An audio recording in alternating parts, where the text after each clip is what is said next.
اور صحیح ترین قول یہی ہے جس پر اتفاق بھی ہے کہ ورقہ بن نوفل مسلمان ہے، اور سیدھی سی بات ہے جب مسلمان ہے تو صحابی ہوئے۔ یہ کہنا کہ چونکہ انہوں نے دعوت کا زمانہ نہیں پایا تھا تو صحابی کہنا مشکل ہے، بہرحال یہ قول بہت ہی کمزور قول ہے، چاہے کسی بھی شخصیت کا ہو۔ جب مسلمان ہونا تسلیم ہے تو حضور کو تو دیکھا ہے نا، حالت حالت اسلام میں، اور حالت اسلام میں ہی فوت ہوئے ہیں تو صحابی ہوئے، سیدھی سی بات ہے۔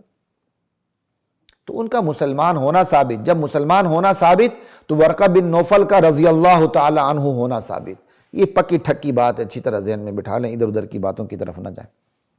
اچھا جی، ایک تو اہل کتاب تھے، تصدیق کی، اور اہل کتاب سے سیدھے نبی علیہ السلام پہ ایمان لے آئے۔ یہ نبی علیہ السلام کی نبوت کے آغاز سے پہلے اللہ تعالیٰ کی طرف سے اللہ تعالیٰ اپنے نبی پر احسان اور نبوت کو چمکانے کے لیے کیا انداز اختیار کیا اللہ تعالیٰ نے، ٹھیک ہے ایک۔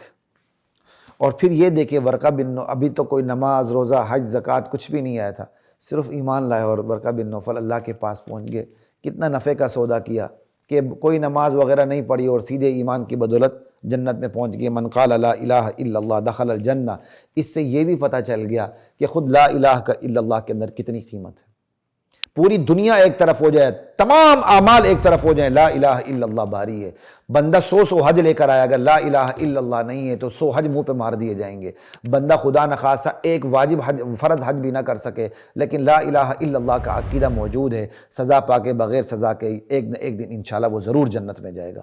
یہاں ورقہ بن نوفل سے اس بات کا بھی پتہ چلا کہ جو وحی کی تمہیدات ہے، اللہ تعالیٰ نے ایک ایسی تمہید بانی، ایک ایسا منظر اللہ تعالیٰ نے کھینچا ہے اپنی قدرت سے کہ ورقہ بن نوفل ایمان لائے تو صرف ایمان پہ گئے، اعمال ان کے حضور کیا کہتے ہیں اس نبی صلی اللہ علیہ وسلم کے اعمال نہیں تھے، کیونکہ نبی علیہ السلام پر تو ابھی اعمال نازل ہی نہیں ہوئے تھے، تو ابھی صرف ایمان لائے تھے تو جنت میں چلے گئے۔ اس سے پتہ چلتا ہے کہ اللہ تعالیٰ نے اس واقعے کے ذریعے بھی بتا دیا کہ اصل چیز لا الہ الا اللہ، باقی ساری چیزیں نماز روزہ حج زکوٰۃ بعد کی چیزیں ہیں، لا الہ الا اللہ پہ فیصلہ ہونا ہے، اعمال پہ فیصلہ نہیں، عقائد پہ فیصلہ ہونا ہے، عقائد میں بھی عقیدہ توحید پر فیصلہ ہونا ہے۔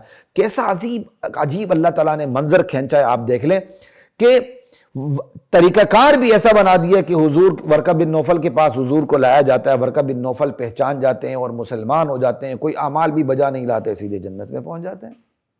تو اللہ تعالیٰ نے اس پورے واقعے کو سٹیج کر کے، اس پورے واقعے کو برپا کر کے بتا دیا کہ میری بارگاہ میں اصل قیمت ایمان کی ہے، جو ایمان ورقہ بن نوفل کو حاصل ہو چکا تھا۔ اعمال کی دنیا بات کی، وہ سیکنڈری لیول کی ہے ایمان کے مقابلے۔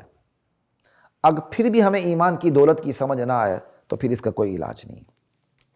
اچھا جی، اور اگلی بات جو میں آپ سے کہنا چاہ رہا ہوں، ورقہ بن نوفل نصرانی تھے، مسیحی تھے، عیسائی تھے، جو نبی علیہ السلام کو پہچان کے مسلمان ہو گئے۔ چونکہ اصل نصرانی تھے، حقیقی نصرانی تھے، تو جو حقیقی نصرانی تھے، چونکہ انجیل میں تورات میں نبی علیہ السلام کی نشانیاں موجود تھیں، پہچان کے ایمان لائے۔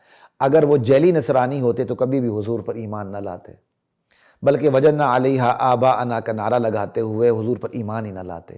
چونکہ اصل نصرانی تھے، حقیقت پسند نصرانی تھے، ریئلسٹک تھے، اس لیے ورقہ بن نوفل جو پہلے نصرانی ہو چکے تھے، حضور کو جب دیکھا کہ انجیل اور تورات کے مطابق یہ حضور آ چکے ہیں تو وہ اسلام قبول کر لیا انہوں نے، اور مدد کے تمنا کا اظہار بھی کیا۔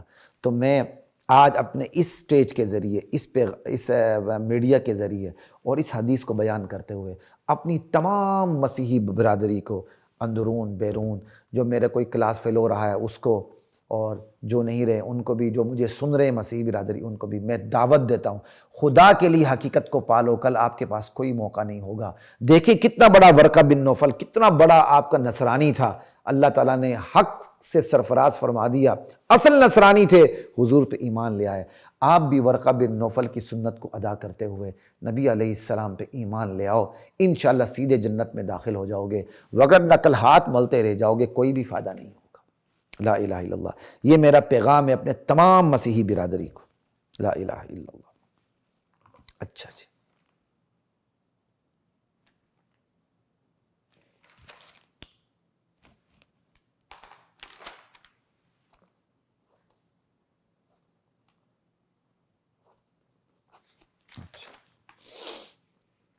آگے الفاظ جو ہیں بالکل حدیث ختم ہو رہی ہے.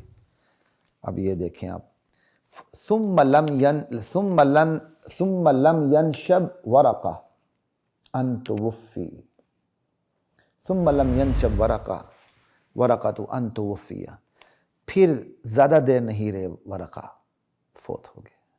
یعنی اس واقعے کے بعد وہ زیادہ عرصہ زندہ نہ رہے، فوت ہو گئے. میں صرف ثم لم ينشب پہ بات کرنا چاہ رہا ہوں جو اس حدیث کے اندر ہے کہ ورقہ زیادہ دیر نہ رہے، فوت ہو گئے. وَفَتَرَ الْوَحْيُ، اور وحی کی آمد کا سلسلہ بھی کچھ عرصے کے لیے رک گیا. ٹھیک ہے، یہاں تک حدیث نمبر 3 رواہ البخاری ختم ہو جاتی ہے. ٹھیک ہے، اور یہ جو وحی کا سلسلہ رکا تھا، یہ قرآن کریم کا جو سلسلہ رک گیا یہاں، اس کے کچھ عرصے بعد انشاءاللہ ہم آگے حدیث بیان کریں گے تو بات آ جائے گی. وحی کا سلسلہ انشاءاللہ دوبارہ شروع ہو گیا. تو یہاں صرف میں گرامیٹیکلی بات کرنا چاہ رہا ہوں، اردو دان حضرات کو سمجھ رہا ہے تو معذرت. تو ثم لم ینشب، یہ لم ینشب کا جو لفظ ہے، یہ جو جملہ ہے، اس جملے کے اندر ہی سرعت اور عجلت ہے. عمدۃ القاری کے اندر یہ بات لکھی ہوئی ہے کہ جب جملہ اس قسم کا ہے تو اس سے مراد یہ ہوتی ہے اس کے اندر عجلت اور سرعت ہوتی ہے. یعنی ثم لم ینشب یعنی لم یلبث، زیادہ دیر نہیں رہے ورقہ. بس زیادہ دیر نہیں رہے، کہاں چلے گئے؟ زیادہ دیر نہیں رہے ورقہ، کہاں چلے گئے؟ کہ ان توفی، فوت ہو گیا. کیوں؟ زیادہ دیر نہیں ہوئی بندہ آ گیا، زیادہ دیر نہیں ہوئی بندہ قتل ہو گیا، زیادہ دیر نہیں ہوئی بندہ فوت ہو گیا. یہ آپ کو جملے کا صرف سٹرکچر سمجھانا چاہ رہا ہوں بس، اور کچھ بھی نہیں. تو چونکہ تھوڑی سی الحمدللہ تھوڑا سا ذوق بھی ہے، مناسبت بھی ہے نحو کے ساتھ، تو آپ کو ایک بات بتانا چاہ رہا ہوں. عمدۃ القاری نے یہاں ثم لم ینشب ورقہ کو مبدل منہ بنایا، ان توفیہ کو ورقہ سے بدل اشتمال بنایا. چھوٹی منہ بڑی بات ہوتی ہے. مجھے بڑا تکلف اس کے اندر نظر آ رہا ہے، بہت تکلف نظر آ رہا ہے، اور شاید مجھے کہنا بھی نہیں چاہیے، چھوٹی منہ بڑی بات ہوتی ہے.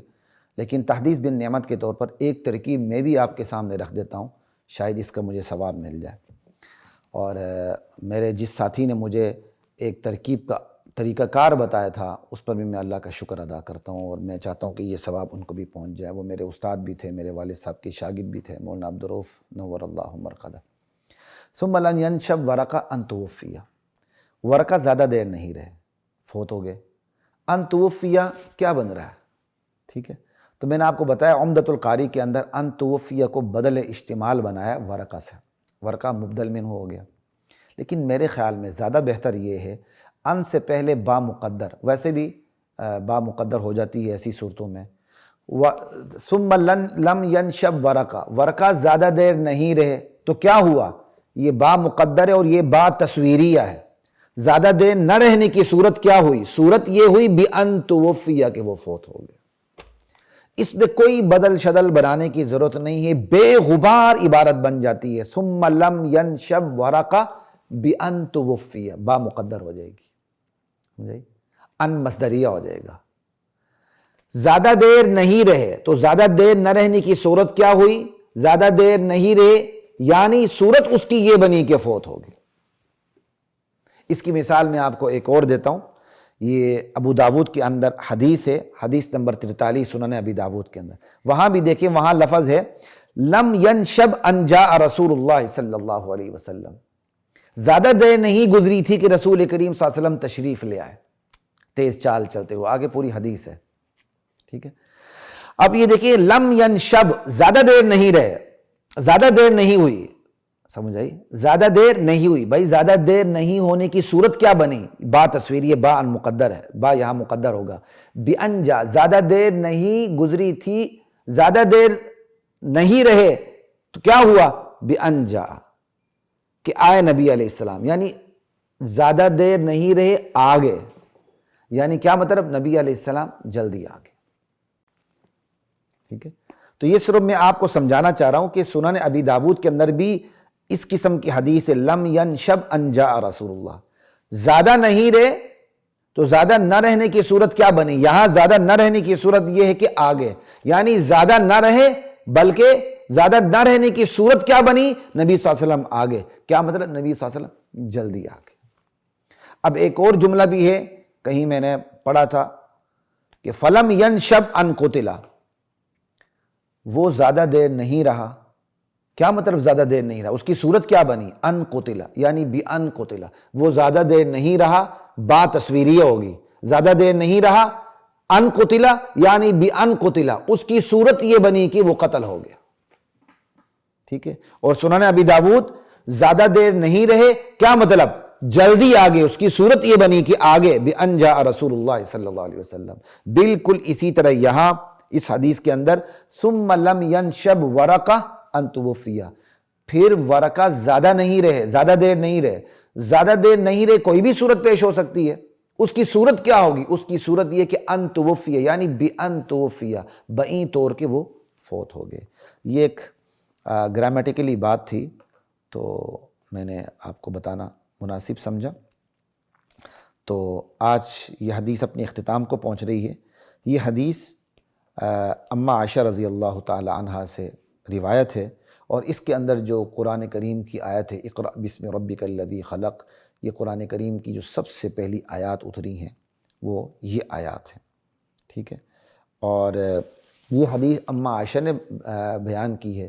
تو اماں عائشہ تو جب حضور صلی اللہ علیہ وسلم پر پہلی وحی آئی تو اس وقت تو اماں عائشہ نہیں تھی، تو اماں عائشہ نے کیسے بیان کی؟ تو بظاہر یہ حدیث مرسل ہے کہ درمیان میں کوئی صحابی راوی چھوٹا ہوا ہے.